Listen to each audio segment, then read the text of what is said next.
First of all, can I say it is, thank you very much, an absolute privilege on my last outing here.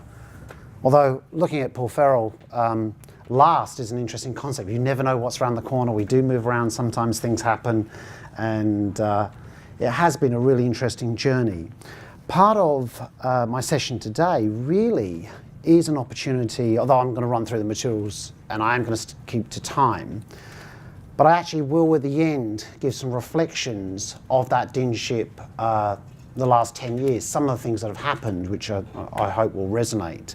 And interesting enough, 2 weeks ago at Western Sydney University, our governing body is called the Board of Trustees, and I actually presented for the first time in 10 years to the Board of Trustees, and because it had just been announced that I was stepping down as Dean on the 30th of June 2017, the Vice-Chancellor asked me for some reflections on what it had been like in the last 10 years. So it actually gave me some thoughts that I'd like to share.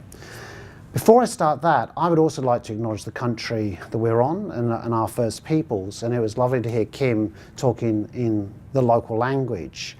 Our Pro-Vice-Chancellor, Aboriginal Torres Strait Islanders and Engagement, Professor Lisa Jackson-Pulver, is actually teaching all the deans and all the executive. We cover 5 or 6 different language groups, but to choose a particular language, in my case the Darug people. And I have to say, my knowledge of the Indigenous issues grows every time. And we were all given some beautiful sounding sticks, which were coming from the Parramatta River and was actually smoked in a particular way, which was wonderful. But Kim, that was fantastic to hear you do so. So if I may, I'll jump into the presentation. There will be some opportunities for some questions. What I'm going to try and cover, Bill already noted that really this is just a rerun of the presentation I did to the Sino Australian Law Deans. I enjoyed putting it together as that background. Obviously I can't answer every little bit of detail, it's a big topic, but as a new Dean, it is confusing. There is that overlay, and there's no doubt that the Dean or head of school role is often the meat in the sandwich. We are caught between executive, running, and again, not everything's going to be about Western Sydney, but we're about to be $1 billion turnover university. And I know Sydney and Melbourne things have been there for a while.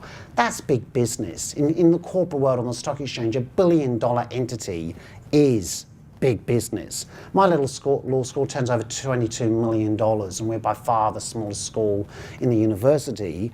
If I was a corporate running a $22 million business, one, my salary would probably be double what it is, and I would have very different resource allocation available because I only get to keep 40% of that revenue. 60% goes to run the university, and you can then work out in your heads what you get for your income.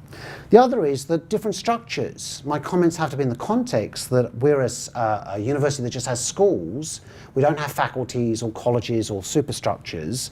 The upside for that means my boss is the Vice-Chancellor. I report directly to him, and that has a big plus side in terms of access.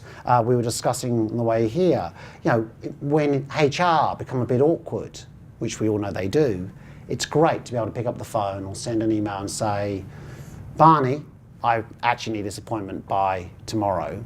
And within 1 hour, I get a reply that says approved, assuming the rest of the case has been made out. Or no, as the case may be. Other deans, other heads have to go through executive deans, pro-vice-chancellors, provosts, DVCs. And as I said, there's not right or wrong, but so some of my comments may come from a perspective of somebody, but in that 10 years, I used to report to an executive dean, so we have changed our structures. And my understanding is there's some structures to be changed again as it happens. So you see the layout of what we're going to try and do. I'll try and zip through it appropriately. Well, a little bit of background, it is worth reflecting, as I said, and a few things had changed since we did the last Sino Australian Law Deans in October 2014 in Hongzhou, and some of it was updating what had been happening. I did make the note that, of course, predominantly we have a public system of tertiary education, although it's important to recognise our not-for-profit and Bond and Notre Dame, of course, are both here, but also the one group that's not here is that movement towards for-profit universities, particularly in Sydney, top Sydney Law School, which if you remember the last meeting, we chose, because it's not a university in that normal definition, not to admit even observation status. There is a question, and as I said, it's not for me to answer, but I think that will have to be debated. Fair enough, under our constitution they cannot be a member, but not to have a law school which can actually admit people to practice and not have them here as part of that conversation, I guess leaves me a little bit concerned, but that will be for a decision for the future. There's no doubt that the demand-driven system has created huge change. When I took over in 2007, on the 1st of February, Western Sydney had an intake of 420 students, still reasonably big. Within 2 years, under the demand-driven system, we hit 650 first years. Now in this room, we have people with over 1,000 first years, and we have some that only may take in 50 to 60. So you have, again, huge market differentiation. When I started, there were not many JDs. The predominantly qualification was LLB. And if you think now 10 years later, a majority of law schools would have a Juris Doctor opportunity, and some exclusively, and then some have left the graduate LLB in place. And so there's some distinctions there. And when I talk about AQF, of course, that becomes quite important. The other point I was going to say was the government policy. You're probably aware that Senator Birmingham is still pushing for a 20% cut in funding, but no ability to increase help fees. So one of the big pressures this year will be simply across the board a cut again to those Commonwealth places and the funding that goes with it, which will be very challenging. But of course, with a hostile Senate, that's where the politics comes into. Is it one that will get through? My feeling would be less likely, but who knows? Data is really important. We all know that originally there were just 4 law schools. Over time, we're up to 39. And that may continue to grow. In fact, try finding the universities that don't have a law school is actually harder. I estimated, you'll notice there last year, that there would be 8,300 will graduate. It was my crystal ball. Well, Carolyn actually went away and working with the whole of CALD to actually produce, and this is again for the new deans, a data sheet, an actually accurate data sheet with real numbers from our law school. And the real number was 7,583. So my estimate of 8,300 was really not too bad. It was in the back of an envelope type guess. But I was much more accurate than the Australian Financial Review, which had the number at 15,000. And the whole scaremongering the Fin Review runs around the jobs and employment. In fact, law has a 74% employment rate within 4 months of graduation. Compare that to maths, which is 62%, chemistry is 50%, and physics is 54%. So being a lawyer, having a law degree gives you the stats for 2015 put you at 74% of getting a job within 4 months. And one of the challenges that Carolyn did was to take on the Fin Review. And of course, this data was published in the Fin Review and Lawyers Weekly and a number of other places to countermand the perception that there are no jobs in law. I'm not suggesting it is easy. All of us know that we have within our cohort a wide range from very talented individuals down to people who, Ps get degrees, and often they want to do other things in their lives, including going on to be multimillionaires. The other factor that I think that's worth noting is, as I said, we've combined the majority of LLB degrees, rather than JDs, are combined with a second degree. And that is, in my own case, 85% of our law degrees, our law students, are studying a second degree combined at the same time. We run 15 different versions, so you can do law and engineering, law and science, as well as the more popular law and business, law and arts, law and criminology, which seems to be flavour of the month, etc., etc. And so a good number of students, and the numbers haven't really changed. About 75% wish to go on to the next stage of practical legal training in whatever form, usually College of Law, but also ANU workshop, and of course the bigger firms run their own systems. And about 50% have an intention to become a practitioner, but 50% never intend to practice law in that traditional sense. Their intention is very much to use their business degree to go into banking and finance or into policy work or whatever it may be. So one of our constant tensions in every law school is we frame it often that we want to train lawyers to be lawyers and then realise that half a class will never ever have that intention in any shape or form, but they want the intellectual training. And that will naturally cause some degree of tensions in certain subjects in certain ways. The data that I'm putting on the screen comes actually from a College of Law report done by one of the big external consulting firms for a PLT report, which was under review by one of the admitting authorities.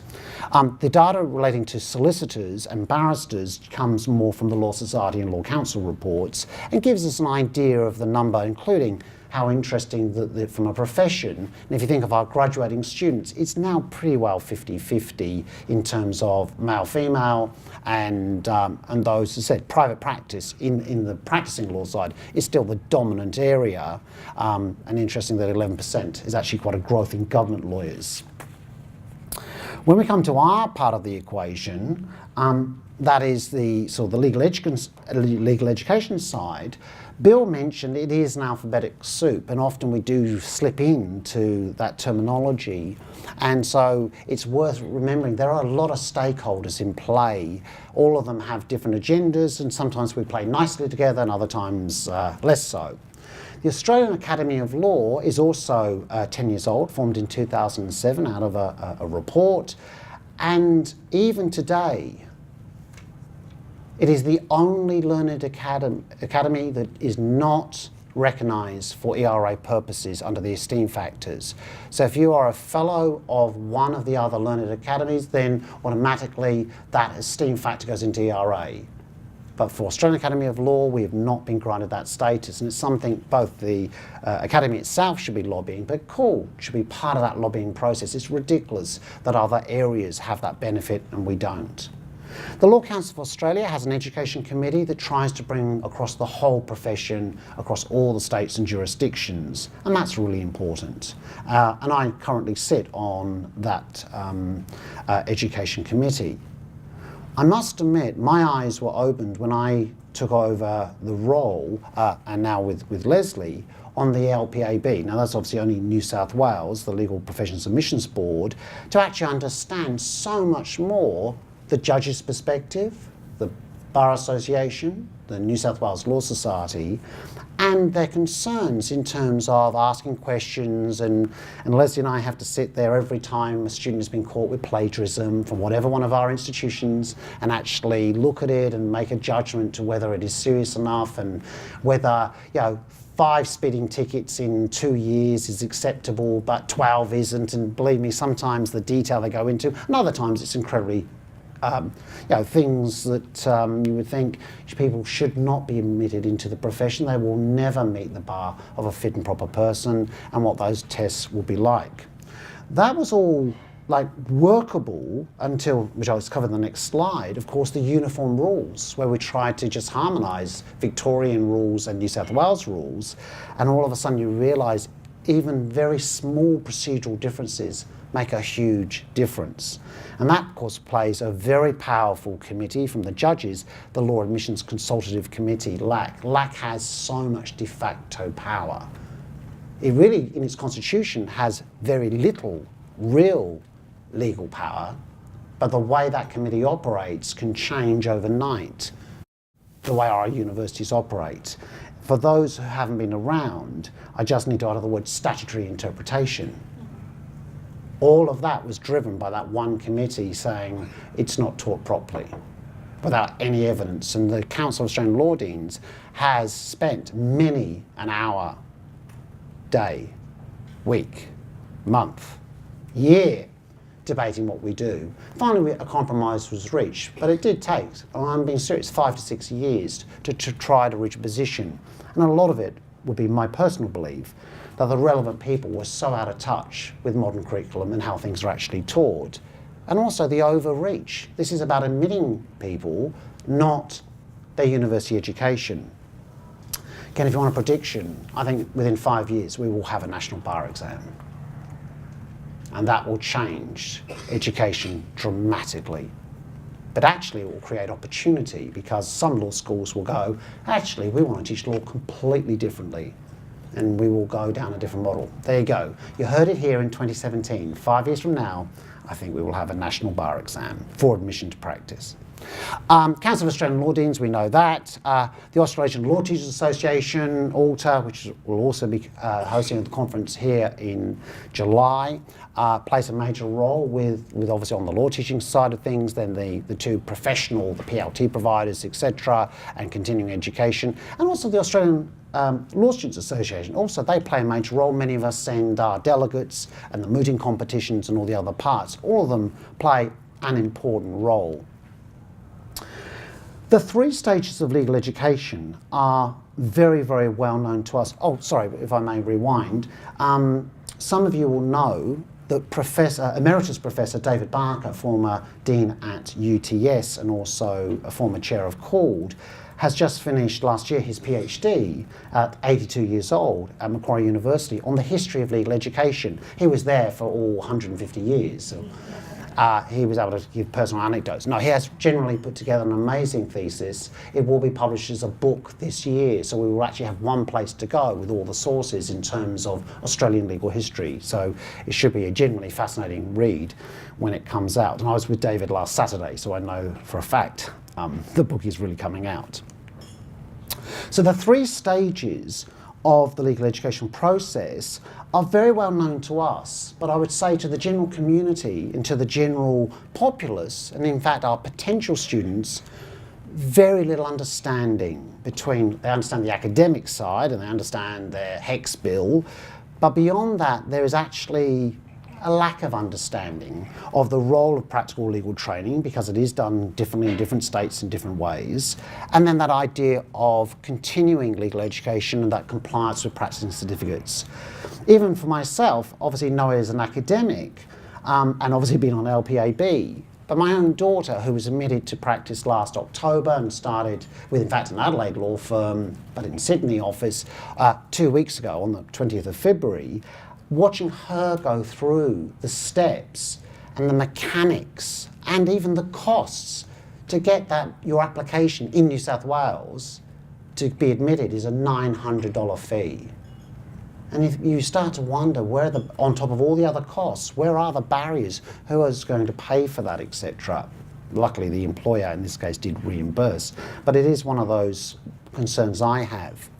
The uniform admission rules, Leslie, I'm sure, can tell you stories and also in equivalent states, have been painful line by line. Many of the drafts have come through CALD and through the admitting authorities, and there's some agreement. It appears to be working. New South Wales and Victoria are by far the biggest states. We produce more lawyers, we have more lawyers, but there is a point where other states and territories must come in line. We need a single professional practice, and that will take time because obviously it's giving up some compromises.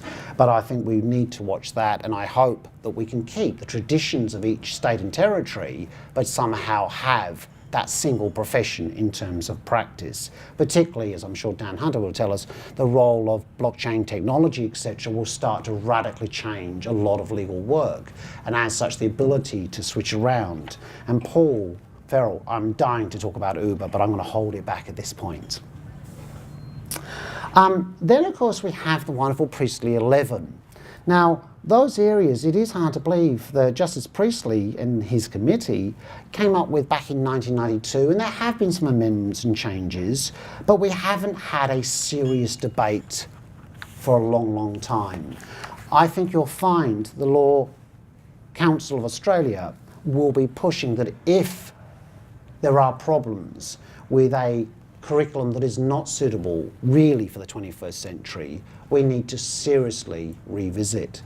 Without telling tales out of school, whenever it comes up at LPAB, I have to say the big discussion is, why is wills and succession not mandatory? And it's serious. And then somebody will chirp in, but what about legal history? What about international law? What about human rights? And it is a complex debate, what should be in, what should be out. And that's why I think there's been a status quo. But the subjects are what our curriculums have to comply with to get appropriate sign-off, and that is one of the challenges. But my own feeling is we're getting very close to that opportunity that we should revisit it properly and see whether it is time for something quite different. I think the most confusing part of being a dean is this next slide. That is the role of regulators. The Australian Qualifications Framework, AQF, is reasonably well known to us. We all know this goes from 1 to 10. We know that the normal undergraduate degree is a level 7, honours, which most of us produce, are 8. But the JD and also the LLM are deemed to be a level 9 and must meet those particular requirements. And doctorates, I don't think we have an issue around the 10. TEQSA as a body has gone from a strength to being weakened under the department it is now currently part of, and you all, I'm sure, are aware of the Higher Education Standards Framework Threshold Standards 2015, which actually commenced on the 1st of January 2017. If you were at the last Council of Australian Law Deans meeting, Carolyn Evans very generously, on behalf of the University of Melbourne, shared a full analysis comparing all the thresholds to our own accreditation, as called, and also the admitting authorities, which is a very useful document. If you don't have it, can I strongly suggest you have access to the website and download that document. It is a very useful. Most higher education providers will be needing to check everything against those thresholds. Each university, in fact we're going to be audited later this year, will actually have to show we're doing a whole series of things, and there are some really big requirements, and they have all changed from what we did before, so please note that. As well as the Sully Kift and others who have been involved, of course, in the threshold learnings for degrees, which is also fantastic. CORD itself had its own standards project. We tried to push away from the government regulation. Of course, Professor Michael Coper from ANU really drove this project really well. However, here we are in 2017, and Justice Black's committee, and I know Stephen Bottomley will be reporting on it later, still hasn't gone through every law school and the full accreditation process. It has been much more complex, much more challenging than was ever expected. And I know some deans back in the day had reservations about the standards. They are aspirational, but also it assumes that we live in a vacuum, that we have complete autonomy. And most of us are part of a very large, complex organisation, which itself has rules and policies. And so getting that blend between what you control in the law school and what is outside the law school at a university level, from a documentation point of view, has been difficult. But I was very pleased to see the report come through as a late report from Justice Black with some feedback on how that process of accreditation is going and some lessons to be learnt, including a need to update the standards. I'll leave that for later in the agenda. LAC itself, in fact, rejected our standards and decided to develop its own standards, and if you look back through the minutes of calls, you will see lots and lots of debate and discussion, some of it very fiery, some of it more compromising and negotiated. We have played a very active role to get where we're up to, but as I said, and as the slides suggest, I don't think it is completely settled. It's very close to. I think there's one more meeting of LAC where it will be determined. The final version, I think my version is version 14, will actually be determined reasonably soon. And the feeling is we as law deans can live with that final version. There's nothing in it that causes all our law schools too many problems. But as Paul Farrell will tell us many times, the devil is in the detail. It is in the implementation and the consequences that flow. The Law Council of Australia has been trying to take a lead in legal education. It's hosting a roundtable in November 2017. It was to be earlier, but the Australian Academy of Law is hosting its own legal education conference in August 2017, and there was a bit of overlap, and it will get in some details. Bill may discuss that later. Bill was also on that particular committee, and so was Eugene Clark, who is the Dean of TOPS Sydney Law School. And there was one other academic. Bill, who was the other academic? Duncan Bentley from Swinburne as a PVC, DVC role and former dean. So that was a very useful, and again, we may expand on that a little bit more. If I may, I'm not going to go into too much on technology and internationalizations, rankings, these are all big stuff. I wanted to make 3 points, if I may, to wrap up, and then happy to answer any questions. And this is some encouragement for those of you who may be thinking about becoming a dean, stepping up from an associate dean type role, and also just some very quick reflections. First and foremost, over a decade, my observations there's been ups and downs. My very first week as a dean, I had a faculty member retire. I didn't know this person from a bar of soap. But of course, you're the person who has to stand up and give a speech. Everybody looks to you to take that leadership role. And you have to take a deep breath and just get on and do it. You're the dean or the head of school, that's your job. You also spend a lot of time trying to fight your own colleagues who won't do things you want them to do in a certain way, fight executive management who wants to take things away from you or implement stupid university policies that you believe to be so. Nobody understands legal research, nobody understands legal education. You spend your life pleading special cases. However, I've come to the conclusion that you can only deal with what you can control. So what you can control, you can do really well and make a major impact and deliver that effectively. You are expected to be a good corporate bracket university citizen.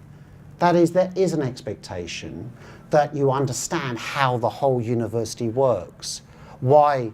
Remember I said I get 40% of my revenue? The medical school gets 80% of its revenue. And we probably still cross-subsidise. Other schools get less. That's part of that one pie, one impact. I hit all my enrolment targets this year, so I got all the number of students I said. 3 other schools didn't.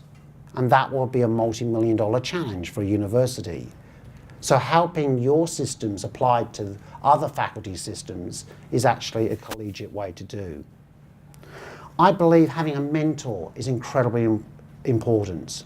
I've been very blessed from day one to be a friend with Professor David Barker, who's 82, and for my 30 years in Australia has been there as a friend to pick up the phone and have a coffee and keep it going, even as an emeritus. The university actually provided a professional mentor, a gentleman called Peter Graham, who some of you may know through the ABC and or University of New South Wales or News Corp. Peter, I had no trust with at first because it was paid by the Vice-Chancellor. I thought it was potentially a spy. Luckily, the gentleman is a professional. He was a great sounding board for the more complex HR and financial issues. Other deans around this table have been great friends to bounce ideas, particularly when you're overseas, you're not sure what's happening. And Warwick from Wollongong, we had a big particular project and I remember bouncing some ideas. We shared our workload policies, that level of detail that you can't do so. But it's great to have some people outside the university. My number one support mechanism is my wife and now 2 adult daughters. They make a huge difference. I'm also lucky enough to have a good mate who happens to be a partner at Minter Ellison. We run every Saturday morning for 7 kilometres to 10 kilometres at Manly. And as we run, to take your mind off the pain, we talk about what's happening in private practice and what's happening at a university. And it is really genuinely, it's confidential, and he's going to turn around and tell you you're an idiot, you shouldn't say that or do that, or you should go for it. I actually told my Vice-Chancellor, against everybody's advice, last July that I wanted to step down. The fear was you'd just be pushed out.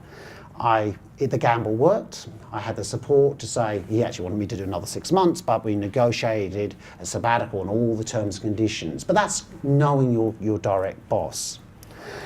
Lastly, try not to interfere too much. Sometimes you have to intervene. When something goes really wrong, we're responsible.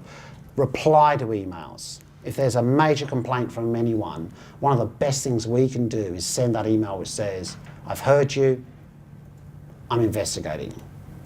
And if possibly, if you can do that within 24 hours, it buys you a long time to actually get the facts. Because often there are many arguments and side issues of playing. But where it gets difficult is, in my early days, I had somebody come to me telling me a new innovation in teaching. And I very helpfully said, oh, I think I tried that at UTS in 1997. And realised this was 2007. They thought they were cutting edge. I just undermined everything this person was trying to do. And I didn't mean to, but that reaction of done that, being there. Of course we've done that and been there, because that's why we're the deans. We have had a series of experiences, but encouraging and celebrating others is so important. Even the smallest win is actually worth shouting out. When people do things wrong, try to keep it as tight and private as possible. They may need to be disciplined, somebody else may need to know, like HR, but don't spread it wide and far, even when you don't like the people, which does happen. We talked about research as we went around the table. My belief is that it is good to try and give a conference paper with a potential that it can be worked up to an academic article, if possible, at least once a year, to keep your hand in, to show some leadership, but that obviously will depend on your time. If you're able to teach more than just your PhD students, it is rewarding, and I know some colleagues around here do have that opportunity. I had a break for too long, and going back into the classroom to teach a master's course was quite challenging, but actually incredibly rewarding, I have to say, the best part of the whole week. So with those thoughts and comments, I'm happy to answer any questions and thoughts, but Bill, I'm looking at you and I've probably taken up enough time as it is. So hopefully there's some valuable thoughts or comments. Thank you very much.